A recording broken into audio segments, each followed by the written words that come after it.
So yun mga ka-ID, wala nang intro. Nandito nga pala kami mga ka-ID sa Burgview para ipakita sa inyo mga ka-ID kung gaano kasarap ang mga pagkain nila dito. Talaga naman mga ka-ID, kapag napanood nyo to ay mapapalaway talaga kayo. Inabas nga nila mga ka-ID ang lahat ng menu nila para mapakita sa inyo kung gaano kasarap ang mga pagkain nila dito. At hindi lang yun mga ka-ID, ipapakita ko din sa inyo mga ka-ID kung gaano kamura ang mga pagkain nila dito. At kung meron kang hangover mga ka-ID ay meron sila ditong kinalas. Kung trip mo naman may sabaw at may kanin, meron din sila ditong Paris Overload. Located nga pala ito mga ka-ID dito sa Minalaba, nasa video location mga ka-ID. At kung galing ka naman pili mga ka-ID ay madadaanan mo. Lalo na mga ka-ID yung mga nababiyahing galing Manila. Kung napapanood yung mga ka-ID ay pwedeng pakishare para makita ng mga solid ka-ID natin sa ibang lugar. Huwag kayong mahiyang pumasok dito mga ka-ID dahil napakabait na may-ari nito. At sa napakabait mga ka-ID, napakaganda pa. Kaya saan na kayo? Dito na kayo sa Burgview. Let's go, tikman na natin.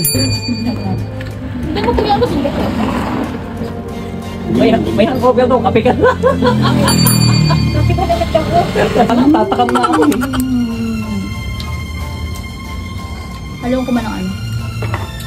Narinig nyo ba mga ka-ID sabi ng kasama ko, natatakan mo daw siya? Kaya dito na kayo mga ka-ID sa Burgview. Unang tikim na di mo malilimutan.